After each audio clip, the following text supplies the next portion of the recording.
Good to go. Good evening, ladies and gentlemen. Welcome to yet another 42 Level 1. I'm one of your hosts, Alistair Kennedy. This is the 21st of September 2021.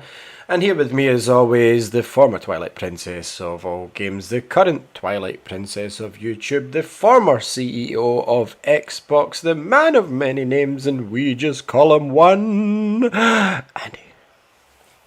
Yep, Mr. Nadir here as always. I like your intro, man. I don't know how it got to that, or where the first time I used that, or the origins are, and I'm still annoyed that there is one name that I'm still to add to that list, and I forgot, and I now have no notion of watching back God knows how many episodes to discover. How are you, Andy? The head, as we'll call you in this. You're like Crichton. No, not Crichton, sorry, Holly. Not as bald as Holly. Yeah, I'm more Holly, but I'm not as close as you. Maybe I'll just sit. Also not as smart as Holly. Speak for yourself. So anyway, let's go on with the show. So yeah, we didn't do news on Friday last week. I believe we did news after the show. What did we do? Yeah, we didn't. Did we? We did news last week. It's fine. We did. So we'll possibly do the same again tonight, but that's not what we're here for, Andy. I've titled this show The Great GamePass Extravaganza for very good reason. I've finished 2 games this week, mother truckers. 2. Oh. From the man last week that brought you I'll never be able to finish a game again. Comes his latest album. I finished 2 games, mother trucker. Yeah, I didn't finish big games, obviously, but these are the kind of perfect games for when you've got young kids that you can just blast them out in like a night of like an extended playing. Both these games kind of suited it. We'll get into them in a bit because I know, Andy, you've played both of these, I believe. You played both of them? I did play both of them, actually, yeah. However, before we got into all that goodness, what I wanted to say is I got back onto the Souls Challenge, Andy, so that's what I'm going to start this week. Inspired by our own very Andy Urquhart, either finishing or having someone finish Bloodborne for him. I finished it. I didn't have anything to finish it. I finished it myself. All I will tell you is that if I had done this, even on my Switch, I would have my phone out filming the last hit on the boss because I would be so happy, and I don't believe that you wouldn't have done similar when you're using a fucking controller with a share button on it. So anyway, it's because I didn't expect that I was going to kill the boss. So you can be Andy, you know as well as I do, if you hold share in, it records the last so many minutes of gameplay up to that moment. So this is you're not an idiot, you're not an imbecile. Are you fully aware of how that works? The game loops back around and it sort of starts you again afterwards. I just can't trust you. I did it. Like, I don't care what you think. I did it. I know that I did it. So you know how I know you care what I think? Because I can see your face and you can't see mine, and I can see when you're getting annoyed. But anyway, regardless of whether Andy did or did not achieve that, I do plan on finishing a Souls game this year. And Dark Souls, at least one. I don't think I'll manage to. I think I could get Dark Souls done purely because I've kind of got to grips with the gameplay loop, not because I'm good, because we'll get to that in a minute. I don't think I'm terrible at navigating the levels, figuring out where my next destination is, and it's 10 times easier than Demon Souls. Because Demon Souls, you die and you're back at the start. Like, this has got bonfires splitting up the level, so it already feels easier than Demon Souls that I'd put a few hours into on PS5. And by the way, see if you're watching this or downloading it or someone's recommended it to you, say hi in the comments, give us a like, subscribe, share, all this sort of stuff. That's Andy over there. His camera's usually better than that, trust me. You can see his pretty face a lot clearer than that. But anyway, Dark Souls. So I am in the Undead Burg, which isn't far into the game at all. I can't remember what I did before it because I played a lot of this during lockdown, during various things when I was meant to be doing other stuff during lockdown last year. But I sunk some time in. I'm maybe 5 hours into the game, which isn't very far, but I've already kind of, you know that way when people say Dark Souls will click with you at a certain point. Dark Souls has clicked with me. So I haven't picked it up. I picked it up twice this week. So I took it one night and I just sat and had a luxurious bath. It wasn't that luxurious. It was okay. Had a bath and I hit a grind spot. Wait. Are you playing Dark Souls in the bath? Yeah. The riskiest way ever. The chance of real death. So fuck this. Fuck. Yeah, I found a grind spot at the bonfire I'm at in Nundeberg, and basically I exit. There's a skeleton to my right that comes back up the stairs the minute you exit the door. There's a skeleton with an arrow. So as long as you've got your shield up, when they hit, there's a certain moment where you can strike and one hit kill them. So I've just been doing that with him, his friends down the stairs. If I'm feeling brave, I'll go further and mop up a few. And I was level 17. I sat and got like 18 to 23 dusted, like just grinding out these levels. It doesn't change the difficulty for the enemies, purely because the enemies scale to your level.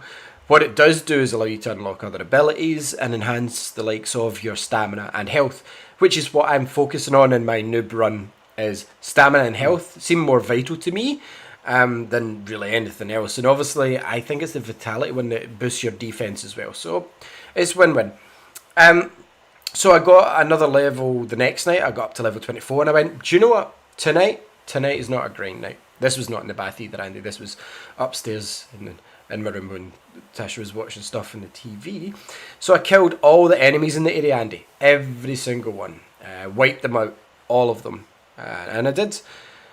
So I got to a part where it reminded me of the Kingdom Hearts spiral sort of staircase, and I thought there's going to be enemies in every level, and they've got, I think it's not blood markers, it might be blood markers, and you read them and it's notes from other players, but these aren't like handwritten or because you get like predetermined words you can fit in. So it's like, beware of spider demons. So I'm going up these stairs like, the fuck is, there's no spider here, and then there's barrels in front of me and I'm like, I want to break them, but there's a chance there's a spider going to come out here, so I ain't messing around with that.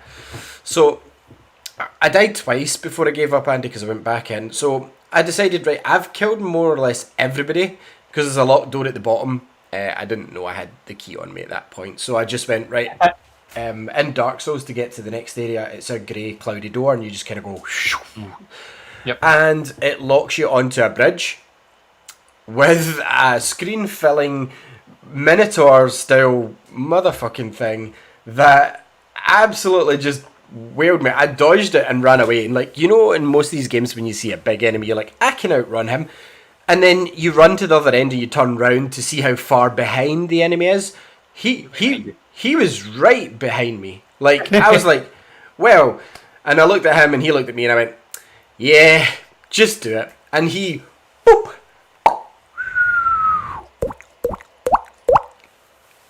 he yeeted me the fuck out of the screen. Like, my character ragdolled right off the side of the bridge with one hit. I was like, okay then. I wasn't deterred at that point though, Andy, because the next, I thought, do you know what, I'm just going to grind. But the same thing happened again. I got a wee bit too cocky. I cleared all the enemies in the level. Instead of going back to the bonfire to rest and use my souls, I thought, I'm going to go back and get this motherfucker. I'm going to do it this time. I don't know how I'm going to hit him. So I got back to the sort of main tower, if you will, at the corner of the bridge, and I went, hold on, let's go and see this locked door for a minute. And it said, the door is locked. And I pushed it and it went, you unlocked the door. And I went, oh, for fuck's sake. It's like an old text adventure. It turns out I had the key. So I went down the stairs there and I'm like, can't see anything. Stupidly, for whatever reason, I decided to impatiently jump off the edge, right? Because... No, never jump off the edge. Wasn't enough to kill me. However, it was enough for the unseen to me big silver knight fucker, not as big as the Minotaur, but he was like a foot above my player character, who had like a big like sword club thing. It looked like a giant like sword, and he just put it over his head, and I went, he's going to be slow with this. So I was trying to time a dodge, and as I went to push A, he just went whack as fast as you like and sandwiched my character onto the cobblestone floor. And then you died came up, and it's always a failure when you've been cocky like that. And I'm like, okay, I'm not playing it again tonight. I don't think I can beat the giant Minotaur, but if I knew you were there and I knew how fast you would swing that giant heavy looking club, I wouldn't have waited about to dodge. I would have been a bit quicker. So I looked it up, because we've said that's allowed because we're both not great at gaming. Like, well, we're okay at gaming. We're not good at these games. And I was like, the Minotaur's an optional. You don't even have to go and fight him. So I'm like, I'll avoid that. I'll avoid that fight completely because it seems to be all complete luck, random timing, and there'll be some hardcore Dark Souls fan going, I can one hit him in my at level 1. Of course you can. Of course you fucking can, but I can. So what I haven't done is looked up the Silver Knight guy at the bottom of the stairs, who kind of looks like the knight on the cover. Yeah. I'm just going to attempt to see if he's got a pattern or whether he just raises the club. Because obviously, like, if he does that, I would reckon he's got to have some sort of break point, like, because I couldn't deflect the hit, and it one hit killed me because I was kind of low in health anyway from the stair fall, but it just sandwiched me.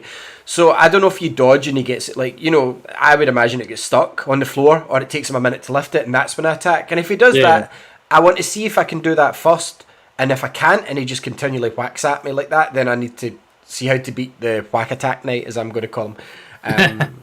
But yeah, it didn't put me off, but I knew at that point when I died twice in one night, after doing so well, I was like, I can feel that sense of loss of not going back to this game ever again, because when a game pisses me off, Andy, as you know, I'm like, I am done with this shit. I am never playing it again. God of War, looking at you.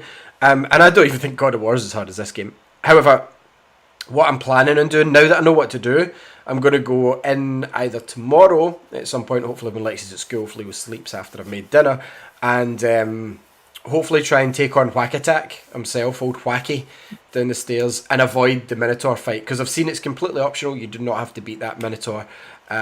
So, yeah, that is my plan for Dark Souls. Nice. I'm quite happy with my progress. That way where I'm not dying, like, with standard enemies. Whereas when I first played this game, I remember at the start running through a graveyard and a skeleton just absolutely annihilating me, just taking me the fuck out with a few hits. And I'm like, that was a basic enemy? I ain't playing this game. There's no way I'm playing this game. And then, now that I've kind of got, I don't know if it's the Dark Souls rhythm or whatever you would call it, I've got the beat of the game. I understand that there's a tell for every enemy when you can attack. The general skeleton enemies, as long as you've got your shield up when you go around corners, because they do surprise attack you. These guys are like behind barrels, these guys hide themselves, and like they come at you quite fast. So if you just walk around unknown corners with your shield up, you're guaranteed to preserve some of your life. So I'm kind of getting to grips with that, and like I said, I'm at level 24 now, and when I picked it back up after not playing it since last year, or since the start of the year anyway, sorry, I was only like level 17. So, I mean, that's progress in itself just this week and that one or two nights playing. Next, before I got into the great GamePass Extravaganza games, I played No More Heroes, Andy, because I've never fully finished this, and it bugs me that No More Heroes 3's out, and like I don't have it because, well, I haven't finished No More Heroes 2, and I'm going to play that first anyway. But it bugs me the fact that's out. So I'm kind of just hoping that this is meant to be, and it hits a really good sale by the time I'm needing to go to it. So I beat basically in this game, if you've never played it, you start as the number 11 assassin in the world after ordering basically a lightsaber on eBay. It's crazy. It's Suda51. He's insane. And you get an offer to fight a guy, and you fight him and kill him, and she's like, okay, you need to fight the number 10 guy in the world. So I beat the number 9 guy, who was in a baseball arena. It's kind of simple. Like, basically the gameplay loop is you've got your kind of hub world. I wouldn't call it fully open like GTA, but it kind of feels like that. That's what I remember from having it on the Wii. It was like, when the Wii was my only console for a few months, I was like, this is as close to GTA as I'm going to get, because there's nothing on the Wii for it. And you've got like your bike, you can drive about, you've got like your side quests, you've got like your store where you can buy clothes, your weapon shop, your training shop, where you can do like weightlifting and things by using motion controls or moving analog sticks in time to like the rhythms that appear on the screen. And you have to take on like jobs, and it's just so crazy. Like you're trying to kill your way to be the number 1 assassin, and all of a sudden it's like, yeah, you've got to pay like a fee to enter the tournament, and it's like, okay, your first time you have to go and like gather coconuts for the coconut seller, and strange, something out of Animal Crossing. And then last tonight when I was playing, it was like, yeah, I need you to mow some lawns. So it was literally just mowing lawns, and it was quite satisfying. You know, I did like that part. The combat's pretty simple. It's like you've got a high attack, you've got a low attack. You can kick and you can punch because Travis Touchdown used to be a wrestler. I'm now further in the game than I ever was before, because when I had it on the Wii, I messed about in the open world more than actually doing anything quest-wise. So I'm now going for the number 8, and I'm not sure who it is yet, because you have to kind of, it's not find clues, but once you do so many tasks, like your invitation opens up to go and fight him or deposit the money to go and try and fight him in his sort of arena. The guy in the baseball stadium, he was really easy. It was like he was a Wild West gunslinger sort of guy, and he'd requested the baseball stadium because he wanted to sing one last song before you fought him. And Travis Touchdown's funny because he's like Deadpool in a way, like a self-referential, and like he talks to the camera, and he was like God damn it, that was my entrance fee money that's paid for this. And he's realising he's kind of getting screwed over as he's fighting all these guys. So basically this guy just had a shoot round in circles attack that you could dodge by running in a circle, and then he stopped and done one like sort of powerful shot out of one of the guns that if it hit you it was like half your health, but if you dodged that at the right time he was stopped reloading and you just whacked at him with your lightsaber. So I took care of him pretty easily, and I remember trying before, like years ago in the Wii, and trying the baseball arena and trying to get to him, and I just wasn't good enough at that point, or maybe it was just because I was using full motion controls rather than a pro controller, because this game does play really well on a pro controller. If you can pick this game up for like 10, 15, 20 pounds, £20 max on the Switch, I'd say grab it if you want something different. The cool thing was, I'm pretty sure Suda said that he wanted to make a Deadpool game, and Ryan Reynolds retweeted it recently, like this week. That would make complete sense. Like if you play No More Heroes, Travis Touchdown is like Deadpool, but he's like an ex-pro wrestler that dresses like Johnny Knoxville did in the early 2000s, like leather jacket, jeans, Converse, and you've got a lightsaber and a big ass like sort of Akira motorbike to drive about in. So this guy's mind's like crazy. So yeah, I haven't got any further than that in No More Heroes, but I'm progressing. Do you know that game? It sounds a bit like Deathloop. But you don't restart if you die. Like you don't restart, no. But like you've got like here's a bunch of targets. You have to go and get them. Like, well, you don't. Can you go and tackle them in any order? No, because they're ranked, so you're fighting your way through the rankings. Okay. So like you're number 11 for some reason. Like if you bought the lightsaber and you're now number 11, there's like cards to collect and things like that, like GTA style collectibles. But I'm not really in for that. You can do wrestling moves, like I use the right analog stick and the left analog stick to do all the moves, because like otherwise you have to use the Joy-Cons and like flick them up or flick them down, and I'm not really. The only game that I would do that for again is if they brought out Wii Bowling and called it Switch Bowling. That would be cool. But like No More Heroes is it's not really like Deathloop. I see your comparison, but it's more like there's a top 10 assassins list and you have to work your way through it. So you just start at number 10 and work your way up, and you have to do these sort of menial tasks in the meantime, and then you get like an area and you have to fight your way through the area and beat the boss. But if you die, you just go back to the last checkpoint. So it's not quite as punishing as like a roguelike or roguelite as Deathloop and Returnal style games are, where you kind of retain some things and you can carry on your loop. But yeah, No More Heroes is fun. Definitely had its time, and the good thing about it is that even though this has been slightly remastered, even though it's not on the tin, the art style is one of those like weird. Kind of timeless. Yeah, it's kind of timeless. Yeah, absolutely. So, that was my two games there. Do you want to hit us with what you're playing so that I'm not boring the people, and then we can round up the Game Pass games at the end if you wish, Andy? Yeah, so the only thing I've played outside of the Game Pass stuff has been I've been back into Days Gone now. Yeah, I think I'd started it again a bit last week, but I really hammered home into it this week. I've really been trying to focus on like doing one big game, and then like jumping in and out of other things. So like I've finished Bloodborne, I finished Judgment, I finished Watch Dogs 2, and now Days Gone is the next big game for me to finish.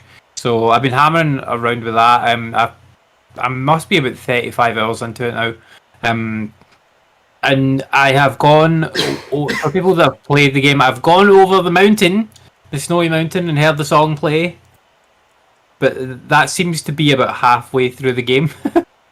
So I've basically opened up the rest of the map now. So This is a big game. Yeah, the game's a lot bigger than what I thought it was. Because, like, the area they're in is pretty fucking big. And, like, I didn't go to half the areas on the top of the map. Like, there's still these blank bits, but I never had any reason to go there because it wasn't part of the story. But now I've gone south, and I've got now I've gone south over the mountain to the snow, which doesn't make sense if you think about it. Anyway, and I've encountered some new camps and stuff. One of them's in a fucking volcano, which is very strange. And that camp is very confusing to navigate. I didn't like it. No. But yeah, I've progressed the story. I have completed many of the quest lines, which are had some interesting endings to some of them. To be honest, like the quest line I remember. So like you'll have done a bit of that quest line because it's there from the beginning. We have to go and visit the grave. I've completed that quest line, and I had not the ending I expected at all. But yeah, it's interesting. There's some cool flashbacks that show you like kind of how the whole thing got started at the beginning. I'd like to see like fully how it goes, and it's interesting to see another part of the world that's in a sort of different state. Because like a bit of it's like similar to the way that it is in the place you begin, but it's like a bit run down, but like there's still a bunch of buildings and stuff. And then there's like another bit of it. It looks like fucking World War II. It's just like completely decimated. The ground's completely clear. There are no trees. It looks basically like trench warfare type looking thing. Which is like, oh, this is very very brown at those points in the game. But yeah, it was kind of cool to see like that different vibe, because obviously the game's quite kind of lush looking outside of that, which is strange for like a zombie apocalypse type game. But yeah, there's some cool stuff in it. There was one conversation that I liked that I was having with a guy who was just riding on like bikes with him, going from one place to another, and they're just having like ambient conversation about photos, because he wanted to see like a photo of something, and I was like, oh, I don't have a photo, and he's like, yeah, I feel that like nobody has any photos these days because everybody had their photos on their phone or on the cloud, so nobody had any physical photos.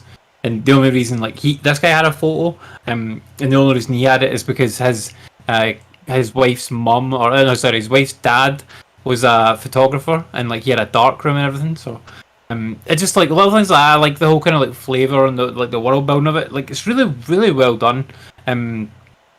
The whole world is brilliantly made, to be honest. Like the zombie hordes and stuff like that are a bit annoying, and like I just encountered zombie birds for the first time. I don't know if you've seen these, probably not. No. But I encountered zombie birds, and those things are fucking annoying. They're way more annoying than the normal zombies, because like you get like the different types of normal zombie. You get the tiny like skull zombie, then you get the regular sort of zombie guy, and then you get like kind of more beefy zombie guys. And those are all fine. Like the beefy ones, you can kind of take them down. It just takes a bit longer. These fucking birds, oh my god! So like they fly out of nests that are always like up high in like telegraph poles and stuff, and you've got to like chuck Molotovs up at them. But I only have 3 Molotovs that I can have at any one time, and obviously you run out of. You can only have so much like materials to make them stored as well.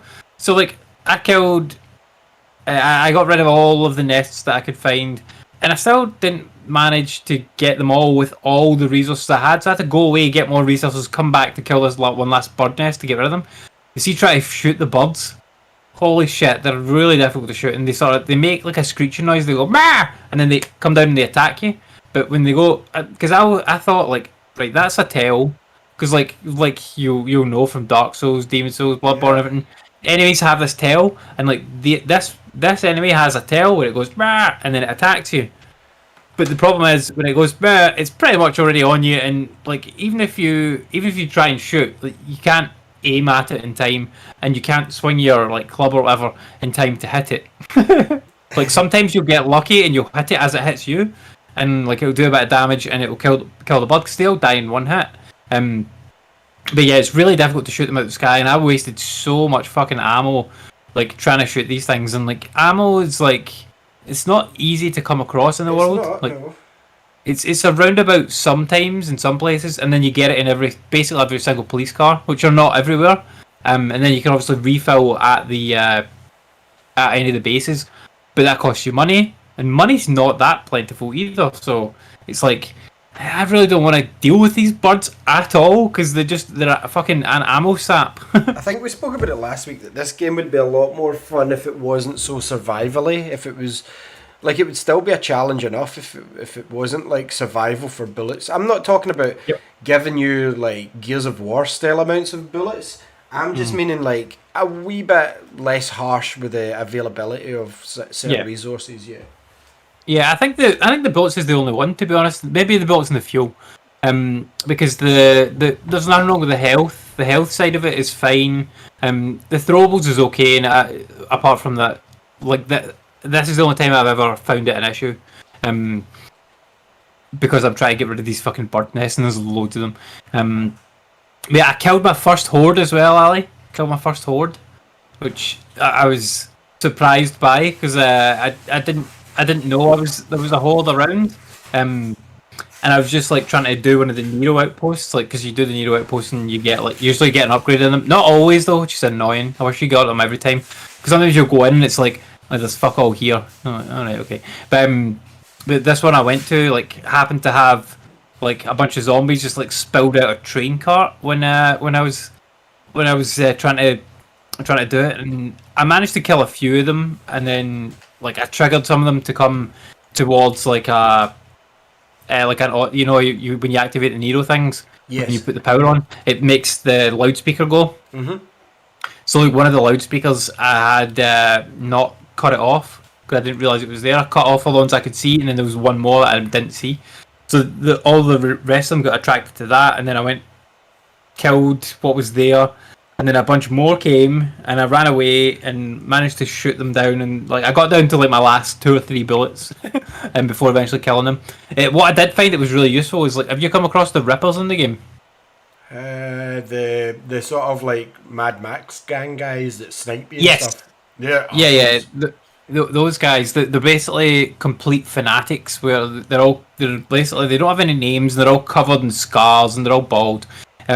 Those guys. I came across. I basically completed their storyline. I've killed their leader now. But when I was in amongst their sort of camp and stuff, I picked up like a weapon, and I'm like, oh, this weapon looks kind of cool. And I can't remember what it was called, but like it was like basically like a giant club that had all these fucking knives and shit sticking out of it. I'm like, this is pretty sweet. And then like I hit a zombie with it, and it killed it in one hit. I'm like, okay, this club I need to try and keep it and keep repairing it. And I kept it for ages. Like you're probably talking about 4 hours of gameplay. This one club I kept it for because it was incredible for helping me deal with like that zombie horde. Was brilliant because they're all just basic zombies. So it was just bash dead, bash dead, bash dead. Like I killed like at least 30 of them just like that. Before I had to like run away and shoot them. But yeah, that was awesome. It did eventually break because I ran out of scrap to repair it. So I'm like, shit. But that was very good. So yeah, I've been following on with the story, which I actually really like the story in this game. Like, the way they kind of personalize this zombie apocalypse, and the characters are well written in it. I really like the characters actually. My personal zombie apocalypse would be the name of a good teen comedy movie. Mm-hmm. Like the main character, Deacon, like I like him. Like I think he's really well written. Star Killer, yeah, totally. And like he's well acted, and like the motion capture on his face is brilliant as well. Like even for like a PS4 game, obviously it's like a kind of late life PS4 game, but like the graphics are pretty decent in the game, especially the facial animation bits. So yeah, I'm enjoying the game. Like apart from the sneaking, some of the sneaking is bullshit, and like the thing that bugs me the most, I think, is when there's some missions you have to do where you have to sneak and not get caught, and if you get caught, it's like when you're following the scientists in the suits, the hazmats. Yep, exactly like that. And there's further of those a wee bit later in the game. Hopefully those have died off now, because like I think I've basically completed the scientist storyline. I hate them when you can't. I hate them in games like this when do stealth fine, but at least give a sort of motion tracker like Metal Gear or Splinter Cell so you can see the patrol route, because sometimes the patrol routes are random and you might be half the way through walking through this sort of like excavation site and one scientist or one army guard will investigate and it's like, are you joking me here? Yeah, they'll just turn around and it's like, oh, what are you doing here? And it's like, failed, you got caught, game over. I wish games did this. They gave you an alternative, like Splinter Cell Blacklist. If you've seen, it's like, fuck, I've just got to shoot my way out now. I wish these open world games, or any game that forced stealth on you, when you get caught, I wish it wasn't insta-death. I wish it was, now what you're going to do. Yeah, or like, usually in, like obviously in Metal Gear it never did that. I was just like, it alerted them and then you had to fight them, and a lot of the time you would die, sometimes you wouldn't. I get it, I get why it does it in those, but I do wish it was like, the guys kind of went, huh, what's that? And you got a chance to escape, yeah. Exactly, it's not, but the way it is in this game, like in those stealth sections, it's like, you're seeing what are you doing here? Yeah, it's like, what are you doing here? And you're fucked. And sometimes if you don't go the path the computer wants you to go on and you're following them, like you'll end up walking in front of the guys by accident. Like I've done that several times and I'm like, for fuck's sake, they're behind me. And it's not always yeah, it's not always completely obvious what the path is that they want you to take either, like in those bits. Which, yeah, so I don't like that mechanic at all. I think that was bad, like really badly done. I think they should have just like got you to an easy point where you could go and listen, and then you could just sit there and listen. Like, because I get they're doing like story exposition. They didn't need to make you sneak anymore. There was also a bit I did, but it was like follow the helicopter, and it did not feel dramatic at all. It was like, nah, because you're chasing it like on your bike, And it's like, did you know? All I kept thinking all the way through that was, this is going to ruin my fuel. Like, yeah. Well, in those story missions, it does not count the fuel. No, it doesn't. And I didn't realise that until after, because this was one of the first. Which I think is bizarre, because like in the rest of the game, it's like, oh, you need to like watch your fuel and conserve it, and like go get off the bike every so often, go and gas up. Like when like a gas station comes around, or turn like the engine off and roll down the hill. Yeah, like stop, don't push on the gas when you're going down a hill, just let it go. Yeah, and like, I mean, I do that in the car. Like, I'm just like, wee, free wheel. But yeah, like, so it's strange though that it does that. Like, I understand why, because imagine you ran out of fuel like when you're in the middle of a story sequence like that, and it's like, oh, you need to go and get fuel. Oh shit, you've lost the helicopter. Try again. Like, that would be annoying as shit. So I understand why they do it, but at that point, just get rid of it. You need to go all in, or just don't do it, because like it just becomes an inconvenience. And I get okay, it makes you stop and explore some of the bits, but some of the things will look interesting enough for you to want to go and explore them anyway.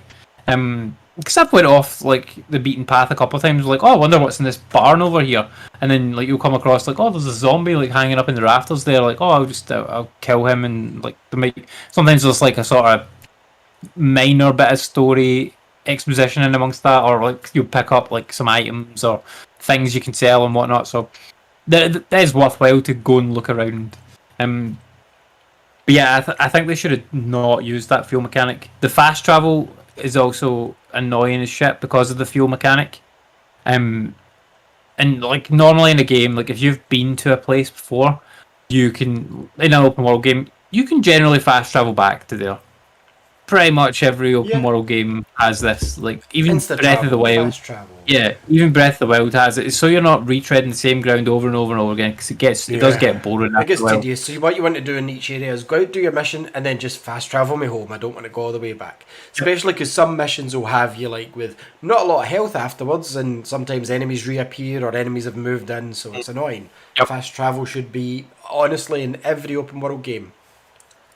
And this game is quite guilty of the Red Dead faux pas, is what I would call it. Go and speak to this guy 6 miles away.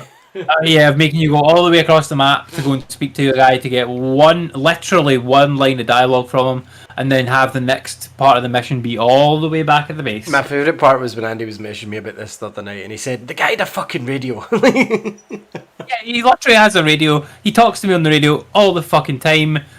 I could have literally radioed him, like, hey buddy, how's it going? Yeah. And then he'd been like, I'm fucking shit, I'm really down and depressed. And I'd be like, okay, see you later. Like, because that's all the conversation was. Like, he could have radioed it to me. I could have radioed him. I didn't need to drive all the way up and see him. I didn't need to drive all the way back to go to the next part of the mission. Like, oh my god. I did get a puppy from my friend though. I got a puppy in the game, which was interesting. I had to lure this puppy out. I had to save him first of all from zombies, and I had to lure him. And it was very difficult to find the dog treats. I'll tell you that. But yeah, I do like those kind of wee missions where it's like, oh, find this thing in this area. And sometimes it's really difficult to find them, which is fine because it's kind of like that whole like detective-y sort of way. But I don't mind that. Like the only part of the game I really don't like is the stealth part. Like the rest of it is either fine or very good. See, as much as like you hate stealth, like, but for Hate me, it. I think if your game is not a stealth-based game like Metal Gear, Siphon Filter, Splinter Cell, don't have stealth in your game. No, don't do At it. all, because it never works. Yep. It just feels awkward. Also, Yep. see these tailing missions? I thought that they died in like 2005, and the amount of games that I've like popped on for a bit, like Watch Dogs, and it's like tail this guy. I'm like, why am I tail? Like this is a new game. Like I don't want to follow the car. Oh, hang back, he can see you. I don't care. Let me shoot him then. Like stop. These are stupid missions. You're too close to the vehicle ahead. What? No one likes those missions. Like, and the only game that I've played recently that those missions make any sense in is in Judgment, because that guy is a detective and he is tailing people to see where they're going. Those make sense to me. Fine. I also do not like the tailing missions in that game. They fucking suck. But like because they're no fun and they take way too long. But they are at least quite easy. They're very forgiving as well because they've got a bar that goes up. Like when the guy sort of turns around and he looks. And he fucking sees you, and you're not that far away from him, and then the bar starts to go up, and then you just run and hide in a corner, and then it's like, and the bar goes back down. That's fine, that's forgiving, so I can just about accept that. But like when it's like in Days Gone, like, oh, you there, caught. He's like, see you later. That shit is annoying. But like, yeah, I do like the game. The shooting and stuff is fine. The shooting's pretty decent actually. Sorry, the hand-to-hand combat is pretty decent. Like, obviously you've got your weapon degradation, but you can repair it, so it's not so bad. And obviously, when you do end up getting swarmed by zombies, like I was trying to go from one place to another, and I'm like, I'll just take a shortcut like through this cave here. Drove into this cave, straight into like 200 zombies, and they just went blop, and just like I died in like 2 seconds. So like shit like that, I don't mind. I'm like, okay, I won't be going that way again. But yeah, the bike is the star of the show for this game, though. Yeah. The bike is so fun to drive. Like it handles. Can you imagine these guys doing a Sons of Anarchy game? Yeah, and like honestly, I'd love them to do Days Gone too because like I like the world, the graphics are decent, the story's really good. Most of the gameplay elements are pretty good. There's like the stealth don't like, but like outside of that, like it's pretty solid what the gameplay is doing. And yeah, that bike mechanic is great. I think they could have done more when you're shooting on the bike because you have to shoot sometimes on the bike and it's really annoying because like you don't know you need to shoot until you need to shoot. Right, so like when he's driving along, and he's just driving along with 2 hands on the bike, and then he'll just pull his gun out, and it will start aiming at something like behind you, and it, like a little target will show up like just off the screen sort of thing, and you like have to push R1 to shoot, which it's R2 in the rest of the game. But obviously you're driving the bike, I sell it and using R2, so it's like you push R1 to shoot, and it's like a wolf or like somebody on a bike chasing you or something, and like you can't see them, so you pretty much never hit them.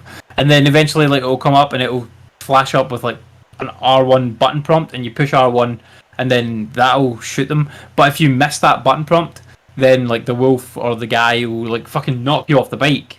And then you have to fight them and you're like, oh, I'm just fucking trying to go to the next mission. Yeah. But yeah, like the bike aside from that is really fun. The only other one kind of gripe that I have with the game is the mission structure is not good. Because like you'll be doing the main mission and then you'll complete the part of the main mission that you're on, and then you're like, okay, where's the next part of the main mission? When you look in the sort of thread. Nope, I've completed all those parts of the main mission. Right, okay, what's the next part of our main mission? Nope, there are none. Okay, I've got side quests I can do, but I don't want to do side quests. I want to like progress the story. and there's nothing. There's no more main mission. You're like, I haven't completed the game. I haven't seen any credits, so there's clearly more. So I had to go and look up like how to unlock the next mission, and basically what you had to do is you had to complete like a specific side quest in order to progress the main quest. Right. Like, well, if it's not like, because a side quest to me is an optional quest. Yeah, Yeah. it's secondary, it's tertiary to the main story. You don't need to complete it to complete the main story. Except in this fucking game, because you do need to complete the side quests, and it's not that you need to complete them for like grinding up levels or whatever. You have to complete this mission before the next main story mission will trigger. That's annoying. Like, at that point, just make it part of the main quest, or make it like, here is the first main quest, here is the second main quest. Like Assassin's Creed Odyssey had like 3 main quest lines. Okay, there's the 3 main quest lines. Make it that. Like, don't make it a side quest. Because I honestly had to look up, and then like, okay, my next mission, like, I don't know what it is. So like, I went and I looked up like a list of the main missions. I'm like, okay, right, I've just done that one. How the fuck did I get the next one? Because I don't have a prompt for it. I looked the next one. It doesn't make instantly obvious what your main mission is at all. Like, it No, does. no. It kind of, like you said, like, there's other games that do it, like Assassin's Creed, but it's easy to figure out what one's your main one. But this kind of highlights all like 3 or 4 quests as main quests, and sometimes you'll finish it in one mission, and you're like, why did I waste time in that? Like, make it clear this is a side quest. It's the orange missions. They're the ones that you need to be doing. But sometimes you'll have to do a purple mission to be able to unlock an orange mission. Like, sometimes you need to do a red mission or a grey mission to unlock the next orange mission. And yeah, I had to look up like what the next mission was. And then I didn't have that unlocked, so I'm like, okay, what was the last mission? And it didn't tell me what to do after that. I'm like, right, so I looked at what the next mission was, and it's like, eventually I found a guide that told me, right, this mission will only unlock after you've completed this mission. I'm like, okay, right, went and looked at what that mission was.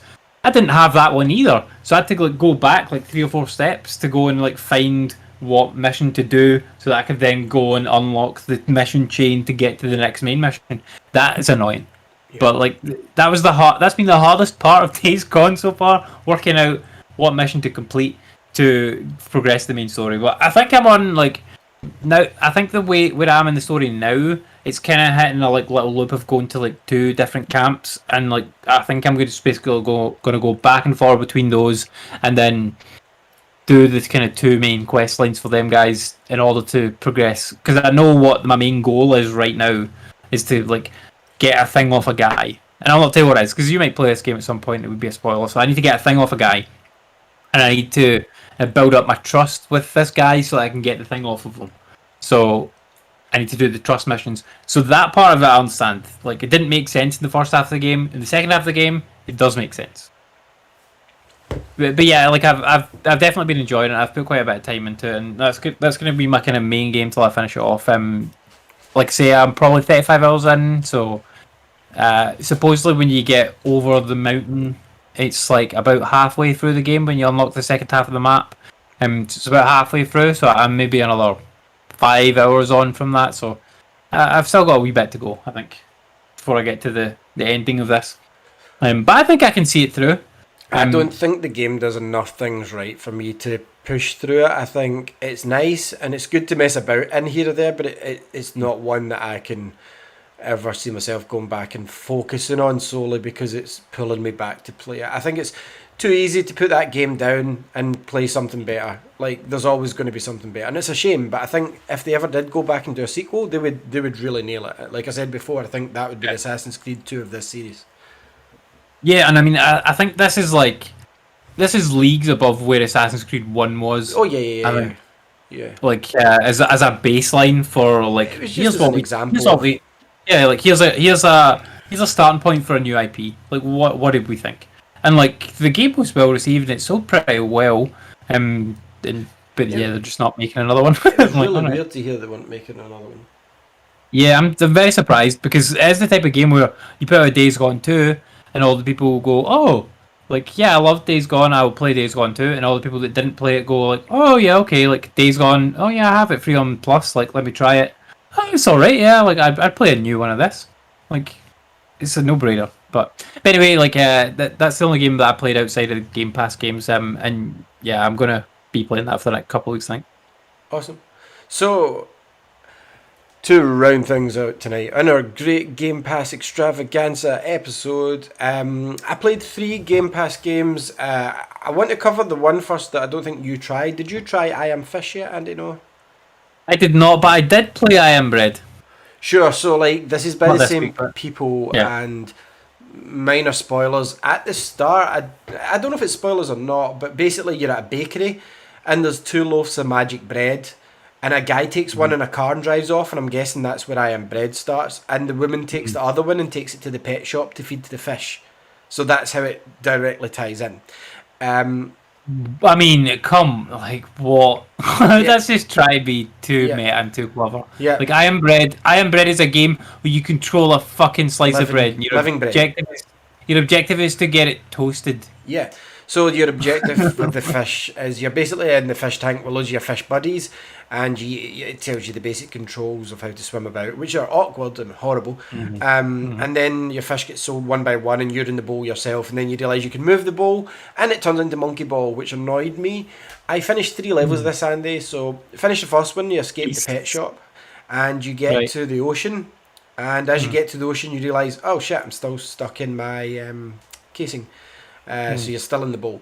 A kid fishes you out and hides you in the loft so mum and dad don't find. So then you have to escape the loft. And I'm like, great. Okay. So you escape the loft and you end up going into a swimming pool and swimming down the drain.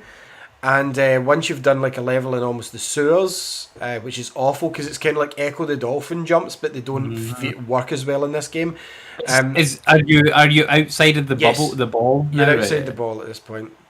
Because it breaks and you end up, what is it that happens? The ball breaks, you end up on a trampoline, it goes into the swimming pool. I don't know how it breaks, I can't remember. Yeah. And then once you get out of there, you end up coming out the drain and landing in like a janitor's sort of like mop-up bucket. And you kind of have to push forward in that to make it roll through the park. Okay. But it doesn't control well. It controls like Monkey Ball. Yeah. Like you go too far left, it's going to keep going left. And there's stones and pebbles that slow you down all the way through the park while this guy chases you. However, I did manage it in my 3rd attempt before I went to bed last night and end up in the pond in the park. And I'm like, that's enough for tonight. I think your objectives get to the sea. Which is where I think this game should go back to, the sea. Are you a goldfish in this game? Yes, an orange. Okay, goldfish. So I'm gonna tell you the ending for this game. That goldfish is gonna die. Goldfish cannot live in the sea. Like they're freshwater fish. Okay, they can't live in the sea. They will die. Can't move their own bowls like that. But anyway, the whole premise of it's silly, and as you're traversing like rooftops. Between what I can describe as Screwball Scramble, you know, the double bridge in Screwball Scramble, where you had to like, that's what you have to navigate. You can hear people talking about incidents that I'm guessing happens in I Am Bread, like the gas station exploded last night, no one was there, like that sort of thing. And it's like, I am guessing that this, and then there's somebody else saying the baker forced bread on me, and crazy things started happening. So it's kind of trying to go, look, we also made this game by making it one universe, and yeah, whatever. Do you know what? Like, you've actually sold this game to me. Like, I'm gonna play this now. I wasn't going to, like, from what you'd messaged me, but like, it sounds fucking fun. Like, I'm gonna play this. Do you think it's fun? The controls are awful. Yeah, no, but remember Octodad, right? So like, you didn't like Octodad. The controls were awful in Octodad, right? Controls in any game, but it's not as bad as Octodad. This is just more heavy ball physics that's like yeah, this sounds a lot better than I Am Bread. Like, it sounds potentially controllable. I'm gonna try this. So like I said, I got to level 3 and I'm like, also I do like fish. as seen in last week's episode. Also, if you want to check out our coverage on the PlayStation showcase, that video is up now as well. But yeah, the next 2 games, I finished both these, Andy. I think I want to start with I want to finish with the one that I know you finished. I want to start with the Artful Escape. Now, I heard this on Xcast. I think it was Barrett that was talking about it. And the reason it sold it to me, I hadn't heard anyone else speak of it. I think he'd said Tim and Blessing had covered it in another show. Barrett was kind of middle of the road with it. He said he didn't like it, he didn't hate it, he thought it was okay. And his coverage of it sold it to me. A bit like how my negative coverage of I Am Fish sold it to Andy. Like, different things speak to different people. So the way Barrett described it, I'm like, this is better, because Snow White Mike's good, but he's excited about every game he plays. I've never really heard him say, even games he doesn't like, he still finds the positive in those, and that's great. But see, for me, I'm like, just be honest. Just be honest. I think he is being honest. I think he's just super hype on every single game that he tries. Listen, like, unless it's a PlayStation exclusive, then he like dampens it a little bit. Yeah, he doesn't like the troll, doesn't again. But like, no, Barrett covered it well. And I went, what game is this? And this is one thing that I noticed a bit kind of funny. They don't repeat the name of the game, so sometimes you have to skip back in your podcast to hear what they're talking about, because then like Paris will jump in and talk about it. I'm like, what game is it, Paris, mate? Say it. Oh, he's not said it. Gary's talking. Oh, no one said it. So the Artful Escape, I knew very little about it apart from that snippet. And I fired it up, and it's Annapurna Interactive, who made one of my best games last year, Sayonara Wild Hearts, that I played when it was exclusive to Apple Arcade. Fantastic game, and this is kind of similar. Sayonara Wild Hearts was kind of a techno dance style game played in the back of a motorcycle, and you kind of played the tracks fit the way that the level moved, and it was a way to experience the album. I've even got the album still in my playlist. This was kind of the same, but for hard rock, classic hard rock music. David Bowie sounding, if you will. Do you know what I mean? Like a sort of like guitar, weird sci-fi space song. Pink Floyd. Yeah, that sort of stuff. But Ziggy Stardust was similar. Soundscape is kind of like that. Yeah. But I mean, I thought something about it was really cool. It was like you start off as a folk guy. You're trying to live up to the hype of your uncle, who was like a genius folk singer, and then it turns all crazy Hitchhiker Guide to the Galaxy style. Carl Weathers plays the voice of what's his name? I cannot remember the character's name in the game, but Carl Weathers plays him. It's not Jumpman. Can't remember, but he wears like kind of the 3D glasses, and you've got like this spaceship. Lightman. That's it. He plays Lightman, and it's really well voice acted, this game. I enjoyed every part of it. Like Barrett said, the speaking parts kind of were off, and I'm like, I enjoyed the story. I thought it was wacky. I thought it was kind of Discworld meets like Hitchhiker's Guide sort of stuff. This game plays a bit like a mini version of Guitar Hero without being too complicated, and Sayonara Wild Hearts, and in a way there's not much to do, so it could be classed as a walking simulator, but you can literally walk and hold X or circle, I guess, and play the guitar all the way, and I fucking do. And I love the way that you wake up like forests and crazy planets, you disturb people, and when you're going through cities, I love the way you can do the slides. Although my one only gripe to this game, Andy, is when you do the slides, you know, down the mountains, I wish he went on his knees like Marty McFly, because that would have been so much better.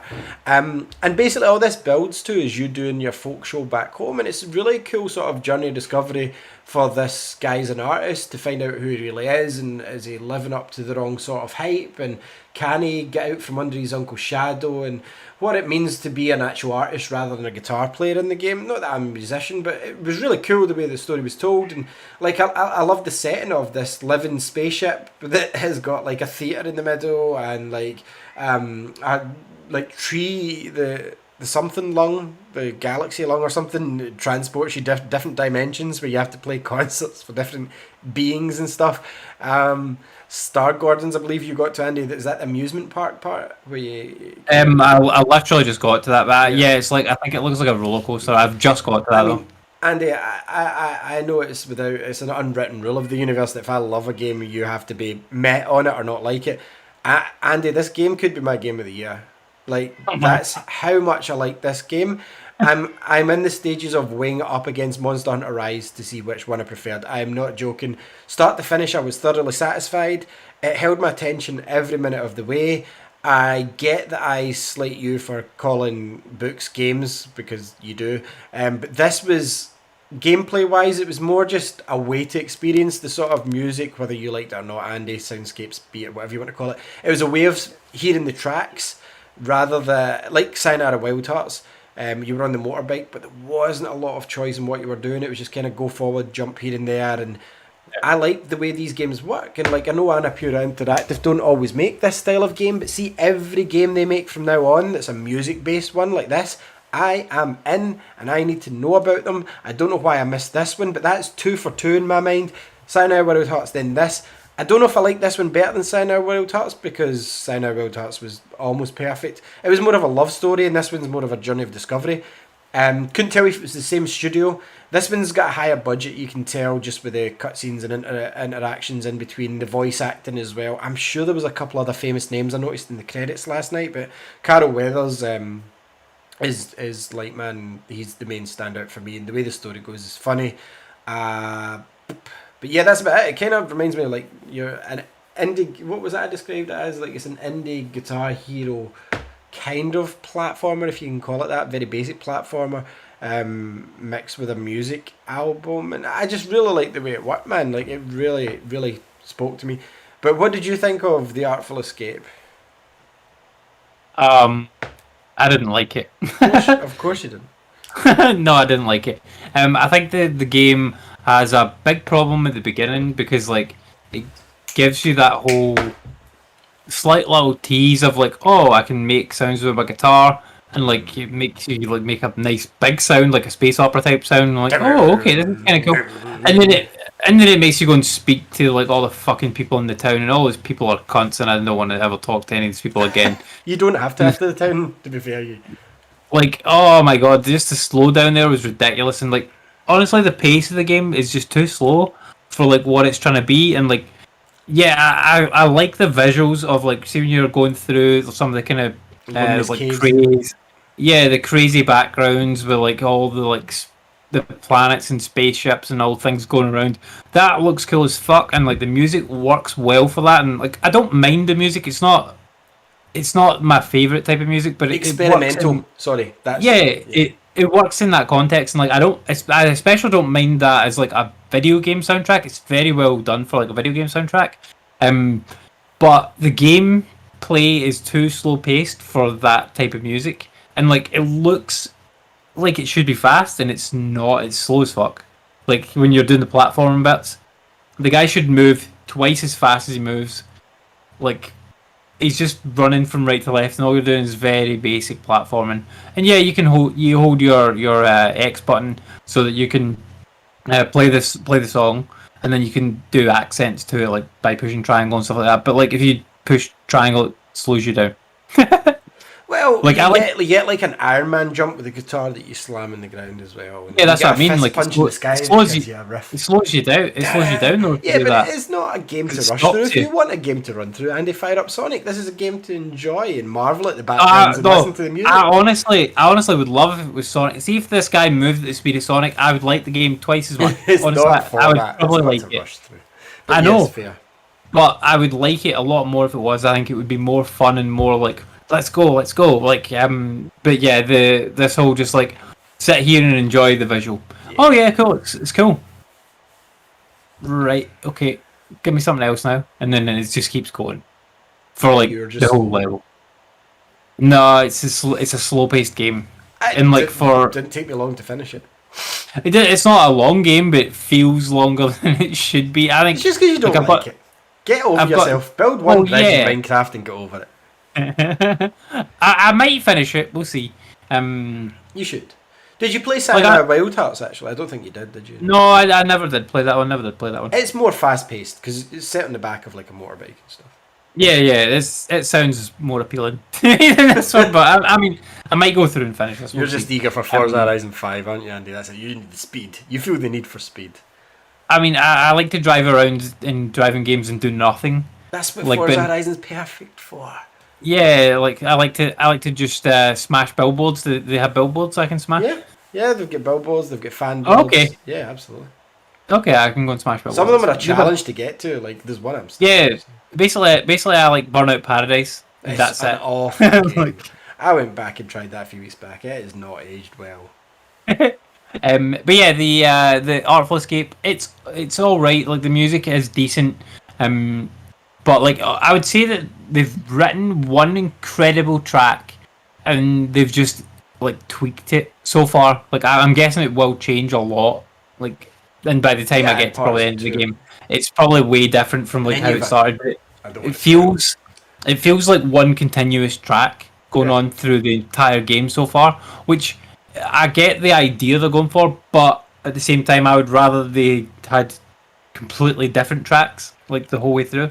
That's fair. But I get it. It's like it's the way. It's kind of like a prog rock band where they've done like a concept album that's one song that's like 4 hours long. Yes. Like, and that makes sense for me for the game. Like, but yeah, it's not my favorite game that I've ever played, to be fair. Cool. So yeah, my potential game of the year, Andy's. I'll maybe finish it game of the year. So that should be an award this year. That maybe I should have finished that. So next up, we have a game that we both finished as well. This game, I described it, and I think it kind of perfectly describes it as Stanley Parable meets Portal, in a way. Yeah. Except obviously the puzzles are different. Because Stanley Parable was very much the definition of a walking simulator, comedy-based, kind of, you wake up, you're meant to do what you're told, and the minute you go off the beaten path, all sort of fun things happen. This kind of veers into that with the story in a way, and then it kind of like doesn't let you do it again. It's just kind of like, go back to where you're meant to, and it kind of makes you feel like you've escaped at one point, and then it's like, but there's no, I've looked up as well, there's nowhere to escape at that part at the beginning.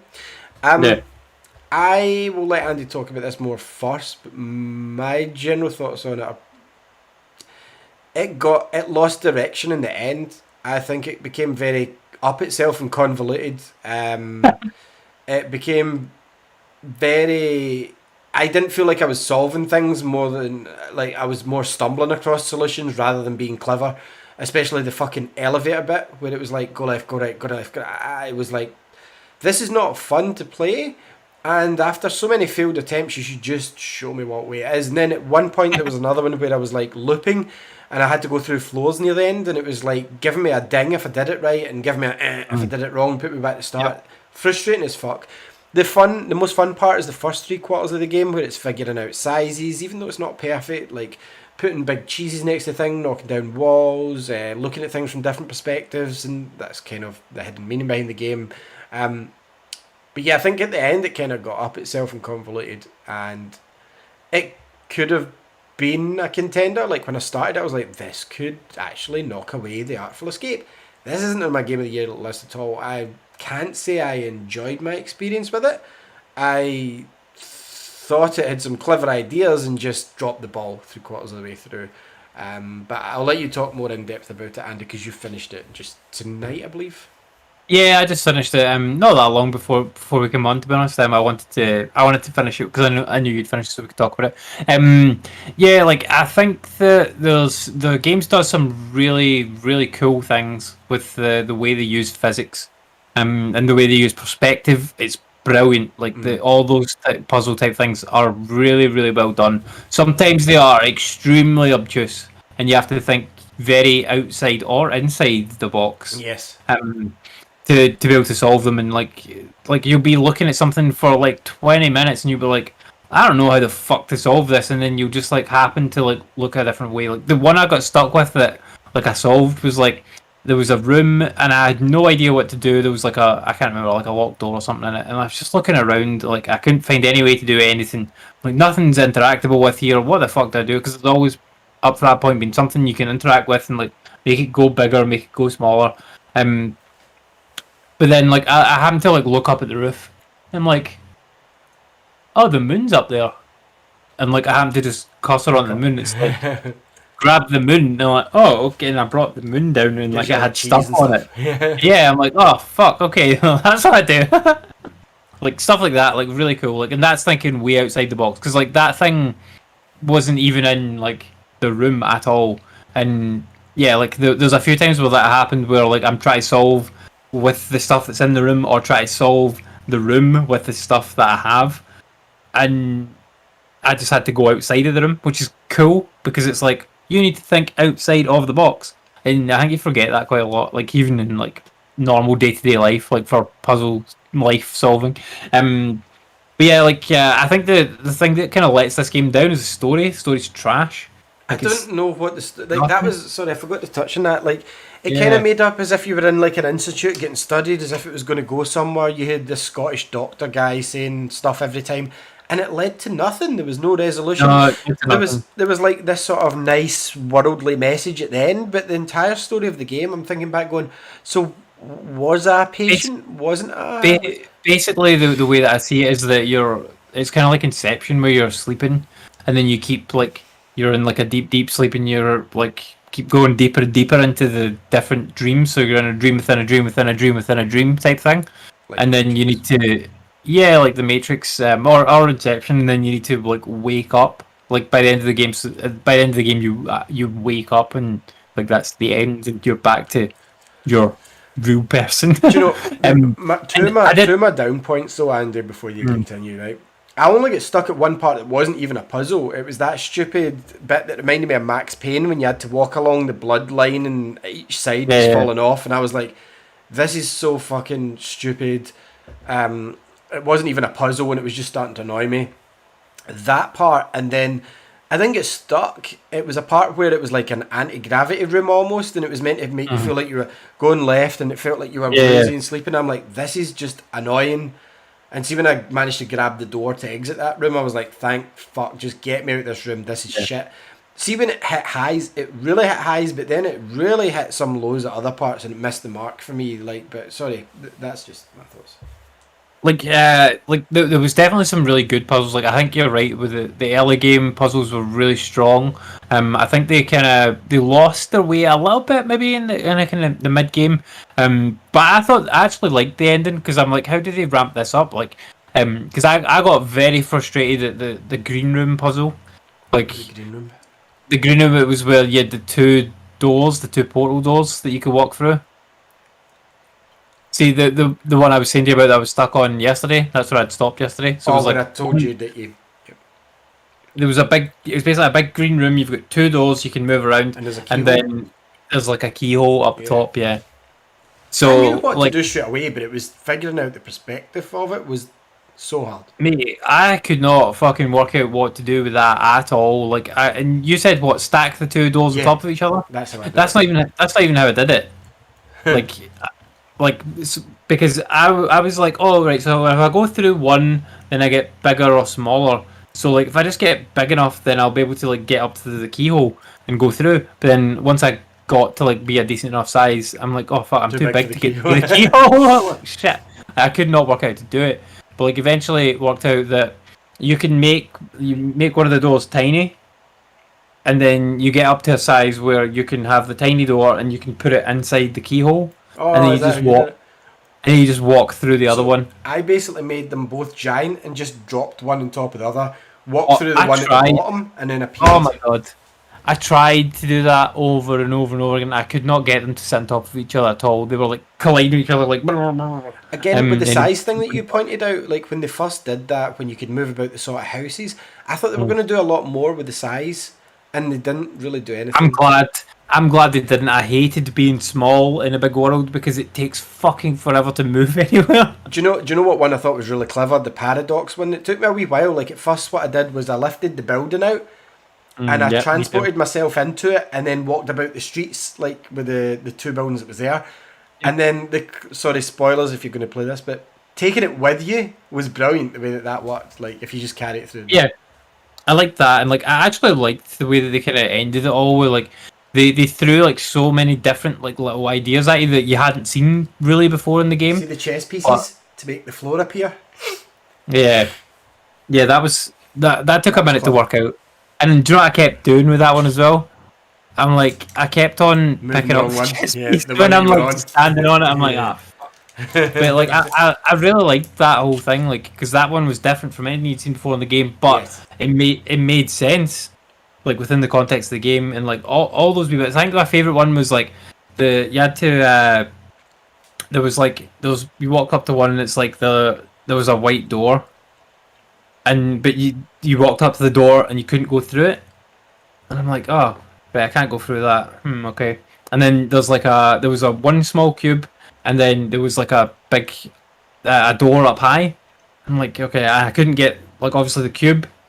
you can make it big enough so that if you were on top of it, you could walk through, but you couldn't. But you couldn't obviously jump on top of the cube because it's too high up. I remember this one. Yeah. It was the cheese, wasn't it, outside the room? Yeah, and like what you had to do is because you couldn't walk through that white door, but what you had to do is you had to put the cube through the white door that wasn't a door, clever. And then you could walk out. I'm like, oh, like that was really cool. And then the thing with a stairway, like where there's like a stairway, and then you go to try and walk up, and you couldn't walk up it. Black. And you walk into it, and then you can come back around and walk up it. Like, okay, that was cool.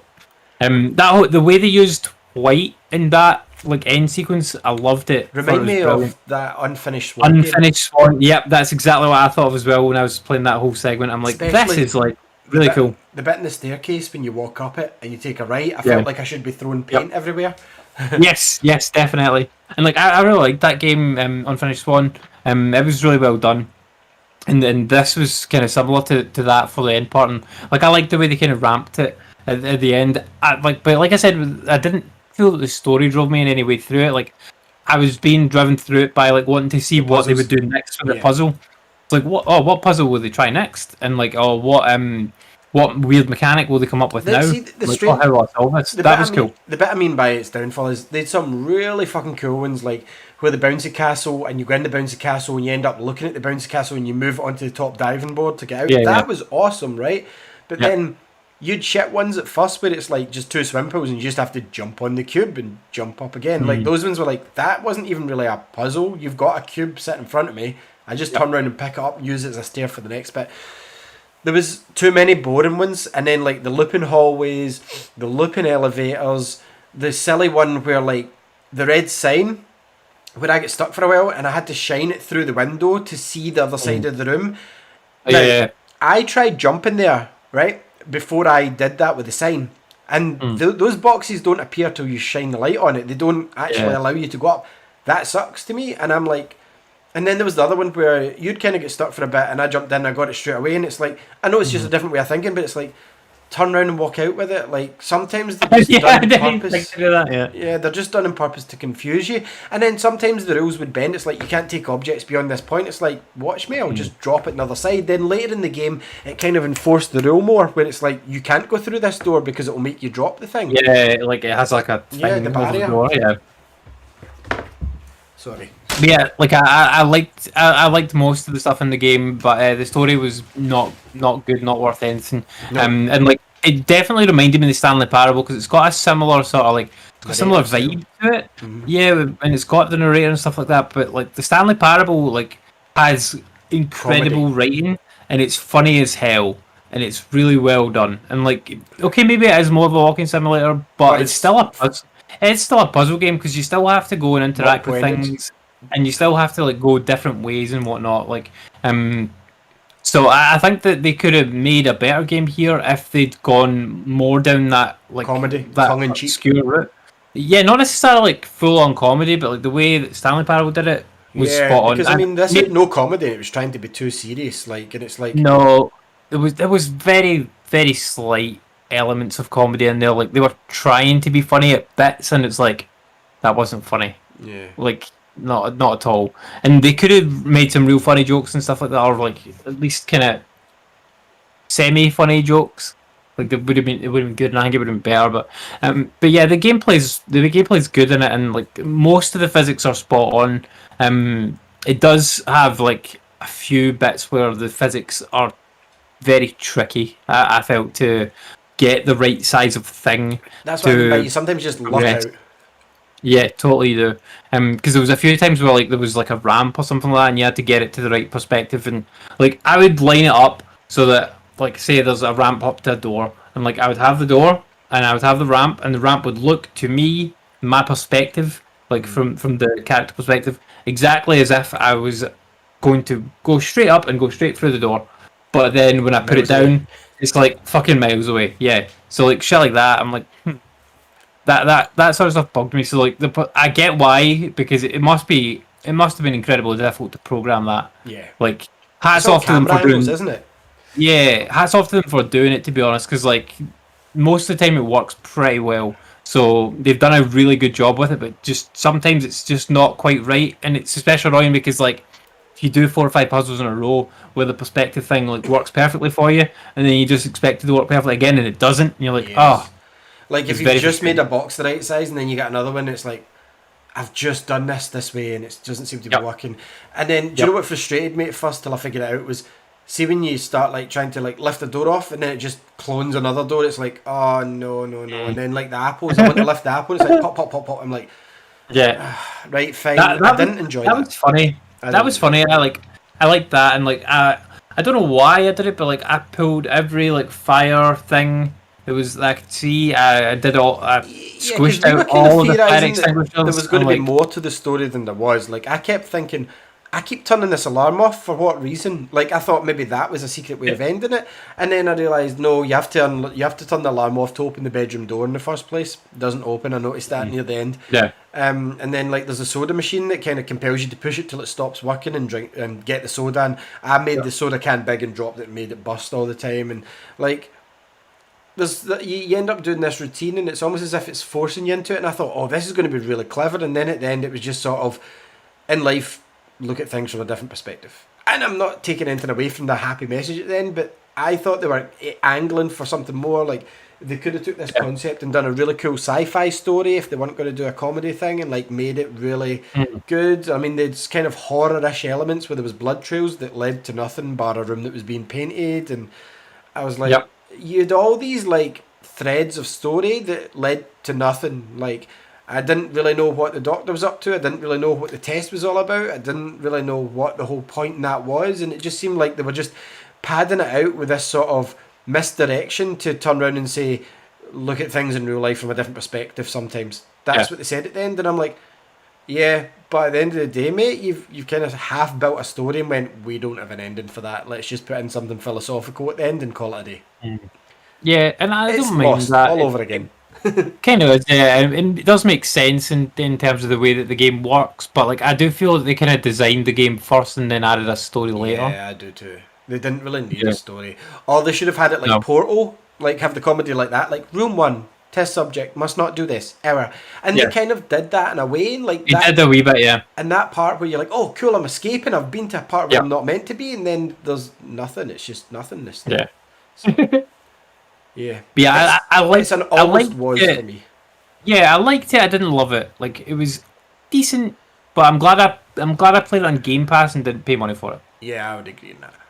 And I know it's getting praise everywhere. I would say try it. If you've got Game Pass, try it. After all, this is a great Game Pass extravaganza. They've added quite a beasting amount of games this month. And like Origami 2, I never played Origami 1. I know Nelson did. One of our friends played Origami. He's got it for the Switch recently. I played Origami 1. And no one listens to you though, so I was actually listening to I Nelson. hated it. I hated it. Of course you did, but Origami 2 is they've got I Am Fish that said it's kind of the successor, sequel, spin-off to I Am Bread.